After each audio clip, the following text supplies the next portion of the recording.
नमस्कार साथियों। आज की ये कहानी कोई साधारण कहानी नहीं है।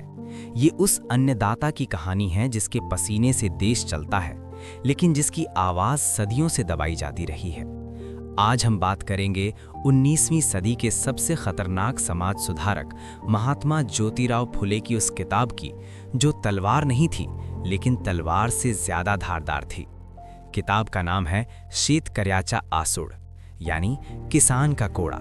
और ये कोड़ा किसी और पर नहीं बल्कि उस पूरी व्यवस्था पर बरसाया गया था जो किसान को अनपढ़, गरीब और डरपोक बनाए रखना चाहती थी।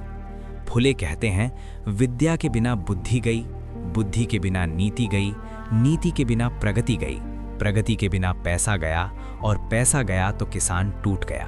और ये सब सिर्फ एक चीज ने किया, अज्ञान ने। फुले साफ कहते हैं कि किसान यूं ही गरीब नहीं हुआ, उसे सोच समझकर गरीब बनाया गया। धर्म के नाम पर, ईश्वर के नाम पर और परंपरा के नाम पर।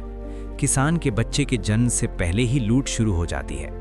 गर्भवती महिला को डराया जाता है कि ये व्रत नहीं किया तो बच्चा अपशकुनी होगा। जन्म होते ही ग्रह शांति, नामकरण, पूजा पाठ, दक्षिणा, और किसान डर के मारे सब देता है क्योंकि उसे सिखाया गया है कि सवाल करना पाप है। शादी में तो लूट उद्योग बन जाती है। मुहूर्त, मंडप, हवन, पूजा, हर कदम पर पैसा। और जब किसान मर जाता है तब भी चैन नहीं। श्राद्ध, पिंडदान, मोक्ष के नाम पर परिवार की आखिरी कमाई भी निचोड़ ली जाती है।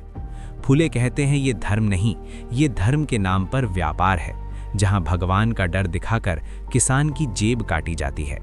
हर त्योहार पुरोहितों की कमाई का मौका बन जाता है। लेकिन फुले यहीं नहीं रुकते। वे कहते हैं किसान का दुश्मन सिर्फ अंधविश्वास नहीं है बल्कि सरकार और प्रशासन भी है। कचहरियों में, थानों में, दफ्तरों में वही ऊंची जातियों का राज है।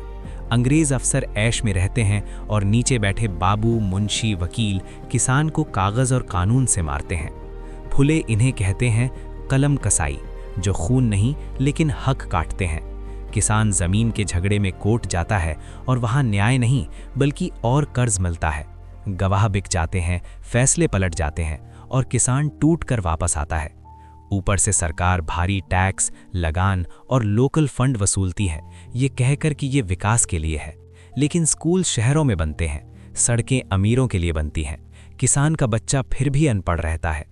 जंगलों पर सरकार का कब्जा हो जाता है, जानवर चराने की जगह खत्म, लकड़ी और चारा बंद। इंग्लैंड से मशीन का सस्ता माल आता है, देसी कारीगर बर्बाद होते हैं, सब खेती पर निर्भर हो जाते हैं। जमीन पर बोझ बढ़ता है, पैदावार घटती है, कर्ज बढ़ता है और किसान अपनी जमीन और गहने गिरवी रख देता है। फुले इतिहास की जड़ तक जाते हैं और कहते हैं कि कैसे बाहर से आए शासकों ने ज्ञान पर कब्जा किया, मूल निवासियों को अनपढ़ रखा ताकि वे सवाल न पूछ सकें, क्योंकि पढ़ा लिखा किसान सबसे बड़ा खतरा होता है। इसीलिए फुले बार बार कहते हैं कि किसान की हालत की असली वजह शिक्षा की कमी है। उसे सदियों तक पढ़ने से रोका गया ताकि वो धर्म, सरकार और कानून तीनों से डरता रहे। लेकिन इस किताब का अंत सिर्फ दर्द नहीं है बल्कि रास्ता है।